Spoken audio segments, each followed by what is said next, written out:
Chapter 3, in which a conversation takes place which seems likely to cost Phileas Fogg dear. Phileas Fogg, having shut the door of his house at 11:30, and having put his right foot before his left 575 times, and his left foot before his right 576 times, reached the Reform Club, an imposing edifice in Pall Mall, which could not have cost less than 3 millions.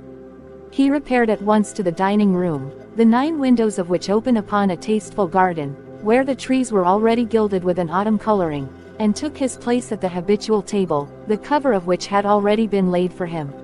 He rose at 1:13, and directed his steps towards the large hall, a sumptuous apartment adorned with lavishly framed paintings. A flunky handed him an uncut Times, which he proceeded to cut with a skill which betrayed familiarity with this delicate operation. The perusal of this paper absorbed Phileas Fogg until 4:15, whilst the Standard, his next task, occupied him till the dinner hour. Dinner passed as breakfast had done, and Mr. Fogg reappeared in the reading room and sat down to the Pall Mall at 20 minutes before 6. Half an hour later several members of the Reform came in and drew up to the fireplace, where a coal fire was steadily burning. They were Mr. Fogg's usual partners at whist, Andrew Stewart, an engineer, John Sullivan and Samuel Fallentin, bankers, Thomas Flanagan, a brewer, and Gautier Ralph, one of the directors of the Bank of England, all rich and highly respectable personages, even in a club which comprises the princes of English trade and finance. "Well, Ralph," said Thomas Flanagan. "what about that robbery?" "Oh, replied Stewart. the bank will lose the money."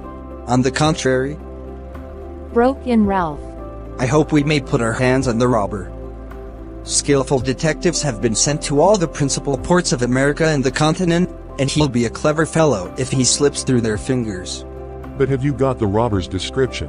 asked Stewart. In the first place, he is no robber at all. Returned Ralph, positively. "What, a fellow who makes off with £55,000? No robber? No, perhaps he's a manufacturer, then. The Daily Telegraph says that he is a gentleman." It was Phileas Fogg, whose head now emerged from behind his newspapers, who made this remark. He bowed to his friends, and entered into the conversation. The affair which formed its subject, and which was town talk, had occurred 3 days before at the Bank of England. A package of banknotes, to the value of £55,000, had been taken from the principal cashier's table, that functionary being at the moment engaged in registering the receipt of 3 shillings and 6pence. Of course, he could not have his eyes everywhere. Let it be observed that the Bank of England reposes a touching confidence in the honesty of the public. There are neither guards nor gratings to protect its treasures. Gold, silver, banknotes are freely exposed, at the mercy of the first comer. A keen observer of English customs relates that, being in one of the rooms of the bank one day, he had the curiosity to examine a gold ingot weighing some 7 or 8 pounds. He took it up, scrutinized it, passed it to his neighbor, he to the next man, and so on until the ingot, going from hand to hand, was transferred to the end of a dark entry, nor did it return to its place for half an hour. Meanwhile, the cashier had not so much as raised his head. But in the present instance things had not gone so smoothly. The package of notes not being found when 5 o'clock sounded from the ponderous clock in the drawing office, the amount was passed to the account of profit and loss. As soon as the robbery was discovered, picked detectives hastened off to Liverpool, Glasgow, Havre, Suez, Brindisi, New York, and other ports, inspired by the proffered reward of £2,000 and 5% on the sum that might be recovered. Detectives were also charged with narrowly watching those who arrived at or left London by rail, and a judicial examination was at once entered upon. There were real grounds for supposing, as the Daily Telegraph said, that the thief did not belong to a professional band. On the day of the robbery a well-dressed gentleman of polished manners, and with a well-to-do air, had been observed going to and fro in the paying room where the crime was committed. A description of him was easily procured and sent to the detectives, and some hopeful spirits, of whom Ralph was one, did not despair of his apprehension. The papers and clubs were full of the affair, and everywhere people were discussing the probabilities of a successful pursuit, and the Reform Club was especially agitated, several of its members being bank officials. Ralph would not concede that the work of the detectives was likely to be in vain, for he thought that the prize offered would greatly stimulate their zeal and activity. But Stuart was far from sharing this confidence, and, as they placed themselves at the whist table, they continued to argue the matter. Stuart and Flanagan played together, while Phileas Fogg had Fallentin for his partner. As the game proceeded, the conversation ceased, excepting between the rubbers, when it revived again. I maintain, Said Stuart. that the chances are in favor of the thief, who must be a shrewd fellow. Well, but where can he fly to? Asked Ralph. No country is safe for him.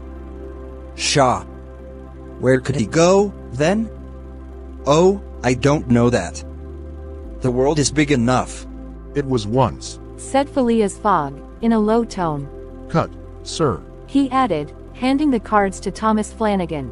The discussion fell during the rubber, after which Stuart took up its thread. What do you mean by once? Has the world grown smaller? Certainly, returned Ralph. I agree with Mr. Fogg. The world has grown smaller, since a man can now go round it 10 times more quickly than 100 years ago. And that is why the search for this thief will be more likely to succeed. And also why the thief can get away more easily. Be so good as to play, Mr. Stuart. Said Phileas Fogg, but the incredulous Stuart was not convinced, and when the hand was finished, said eagerly, You have a strange way, Ralph, of proving that the world has grown smaller. So, because you can go round it in 3 months. In 80 days. Interrupted Phileas Fogg. That is true, gentlemen. Added John Sullivan. Only 80 days, now that the section between Rothal and Allahabad on the Great Indian Peninsula Railway has been opened. Here is the estimate made by the Daily Telegraph, from London to Suez via Mont Cenis and Brindisi, by rail and steamboats. 7 days from Suez to Bombay, by steamer. 13 from Bombay to Calcutta, by rail. 3 from Calcutta to Hong Kong, by steamer. 13 from Hong Kong to Yokohama, Japan, by steamer. 6 from Yokohama to San Francisco, by steamer. 22 from San Francisco to New York, by rail. 7 from New York to London, by steamer and rail. 9 total 80 days. Yes, in 80 days. Exclaimed Stuart, who in his excitement made a false deal. But that doesn't take into account bad weather, contrary winds, shipwrecks, railway accidents, and so on. All included, returned Phileas Fogg, continuing to play despite the discussion. But suppose the Hindus or Indians pull up the rails. Replied Stuart. Suppose they stop the trains, pillage the luggage vans, and scalp the passengers.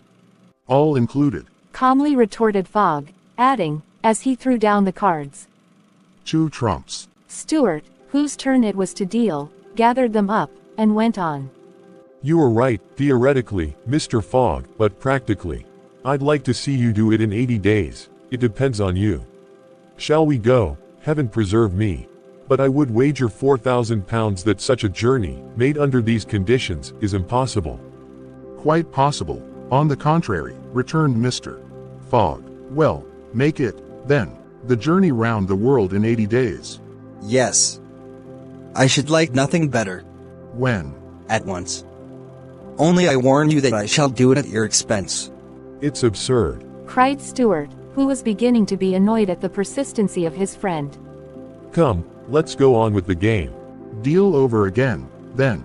Said Phileas Fogg. There's a false deal. Stuart took up the pack with a feverish hand, then suddenly put them down again.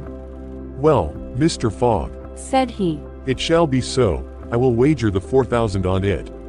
Calm yourself, my dear Stuart. Said Fallentin. It's only a joke. When I say I'll wager, returned Stuart. I mean it. All right. Said Mr. Fogg, and, turning to the others, he continued. I have a deposit of 20,000 at Bearings which I will willingly risk upon it. £20,000. Cried Sullivan. £20,000, which you would lose by a single accidental delay. The unforeseen does not exist. Quietly replied Phileas Fogg. But, Mr. Fogg, 80 days are only the estimate of the least possible time in which the journey can be made. A well-used minimum suffices for everything. But, in order not to exceed it, you must jump mathematically from the trains upon the steamers, and from the steamers upon the trains again. I will jump. Mathematically. You are joking. A true Englishman doesn't joke when he is talking about so serious a thing as a wager. Replied Phileas Fogg, solemnly. I will bet £20,000 against anyone who wishes that I will make the tour of the world in 80 days or less, in 1920 hours, or 115,200 minutes. Do you accept? We accept. replied Messrs. Stewart, Follenton, Sullivan, Flanagan, and Ralph, after consulting each other. Good. Said Mr. Fogg. The train leaves for Dover at 9:15. I will take it. This very evening. Asked Stewart. This very evening. Returned Phileas Fogg. He took out and consulted a pocket almanac, and added, As today is Wednesday, the 2nd of October, I shall be due in London in this very room of the Reform Club, on Saturday, the 21st of December, at 9:15 p.m. Or else the £20,000, now deposited in my name at Barings, will belong to you, in fact and in right, gentlemen. Here is a check for the amount. A memorandum of the wager was at once drawn up and signed by the 6 parties, during which Phileas Fogg preserved a stoical composure. He certainly did not bet to win, and had only staked the £20,000, half of his fortune, because he foresaw that he might have to expend the other half to carry out this difficult, not to say unattainable, project. As for his antagonists, they seemed much agitated, not so much by the value of their stake, as because they had some scruples about betting under conditions so difficult to their friend. The clock struck 7, and the party offered to suspend the game so that Mr. Fogg might make his preparations for departure. I am quite ready now. Was his tranquil response. Diamonds or trumps?